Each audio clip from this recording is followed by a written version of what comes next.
Waves अंतर्गत create in India चॅलेंजला भरघोस प्रतिसाद लाभला आहे। संगीत क्षेत्रातील निर्मिती आणि लाईव्ह परफॉर्मन्स या अंतर्गत नवोन्मेष, सर्जनशीलता आणि सहयोगाला प्रोत्साहन देणारं एक चॅलेंज म्हणजेच रेझोनेट द ईडीएम चॅलेंज।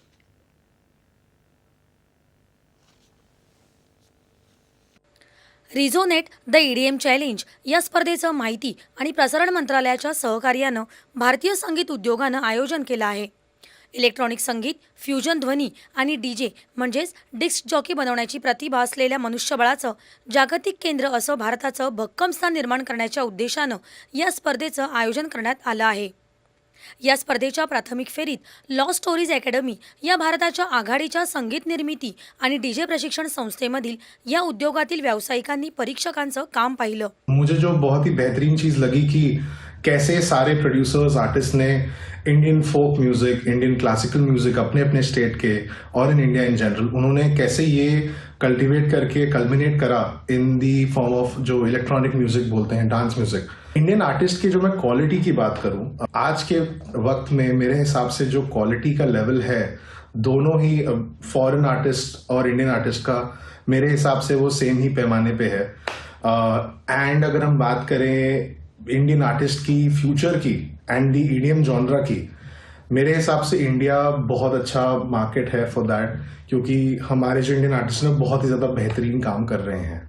ही स्पर्धा इलेक्ट्रॉनिक डिजिटल संगीताची निर्मिती आणि प्रसार यांचा पूर्वानुभव असलेल्या जगभरातील कलाकार, संगीत रचनाकार, संगीतकार आणि सादरकर्त्यांसाठी खुली होती। प्रतिभेला योग्य वाव देणारं व्यासपीठ म्हणून या स्पर्धेनं आपली ओळख निर्माण केली।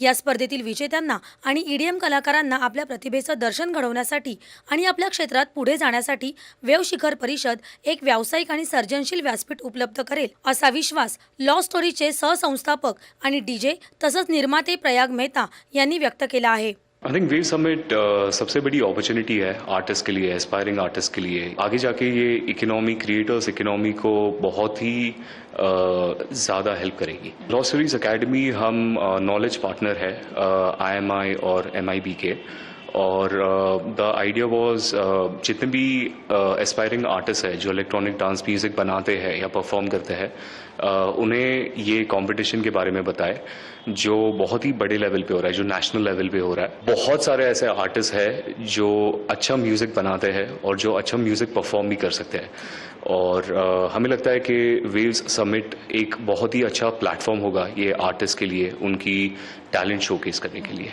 अंतिम फेरीसाठी निवड झालेल्या 10 स्पर्धकांमध्ये मुंबईचे श्रीकांत वेमुला आणि मयांक विधानी तसंच पुण्याचे क्षितिश खोडवे, आसाममधील कुमारी काठाचे आदित्य उपाध्याय आणि दिल्लीच्या देवांश रस्तोगी यांचा समावेश आहे। मेरे लिए ये बहुत बड़ी बात है कि मैं टॉप 10 फाइनलिस्ट्स में हूँ 500 लोगों के बीच में। तो ये इंडियन ईडीएम आर्टिस्ट्स के लिए बहुत बड़ी बात है, क्योंकि सारे आर्टिस्ट जो इंडिया में इलेक्ट्रॉनिक म्यूजिक को परस्यू करते हैं वो काफ़ी टाइम से ये चीज़ को फॉलो करते हुए आए हैं, और उन्होंने भी देखा होगा कि इतने सालों से मतलब इतना कुछ ज़्यादा ग्रोथ नहीं था इंडियन मार्केट में। बट अब गवर्नमेंट के इन्वॉल्वमेंट के बाद अब मुझे लगता है कि और ज़्यादा इलेक्ट्रॉनिक म्यूजिक का मार्केट इंडिया में बढ़ेगा और आर्टिस्ट अपना म्यूजिक, अपना टैलेंट शोकेस ज़्यादा कर पाएंगे इंडिया में। वेव्स ने सभी को एक मौका दिया, प्लेटफॉर्म दिया है कि अपना जो भी टैलेंट है वो दिखाए to the world, and I think that everyone should use it you know and take the best out of it. Bharat से ईडीएम आर्टिस्ट के लिए ये बहुत बड़ी अपॉर्चुनिटी है। It's a very good thing, क्योंकि भारत के पास कल्चर है, it is mixed with multiple culture. Like if you change a state, वहाँ का कल्चर भी बदल जाता है और वहाँ का म्यूज़िक भी बदल जाता है, लैंग्वेज बदल जाती है, इवन फैशन। जिम्मेदारी के बारे में तो पता नहीं, लेकिन मुझे लगता है कि हर आर्टिस्ट का अपना एक सोल होता है और वो उसे एक्सप्रेस करता है थ्रू द म्यूजिक। जो उसकी जर्नी होती है, जो उसने देखा है, जो उसने सुना है स्ट्रीट पे, जो जैसे वो बड़ा हुआ है सुन के, तो वो ही दिखेगा। मैं महाराष्ट्र से आया हूँ, तो फिर मैं महाराष्ट्र के जितने भी कल्चर है अपने, specially the dhols which we hear, तो वो मैं दिखाने के लिए बहुत एक्साइटेड हूँ। अंतिम फेरीतील हे स्पर्धक संपूर्ण वातावरण भारून टाकणारे हाय ऑक्टेन डान्स ट्रॅक्स यांच्या सादरीकरणाच्या माध्यमातून भारतीय इलेक्ट्रॉनिक संगीत परिदृश्याचा एक गतिशील वर्णपट सादर करून प्रेक्षकांना मंत्रमुग्ध करणार आहेत। श्यामा मिश्रा, दूरदर्शन बातम्यांसाठी मुंबई।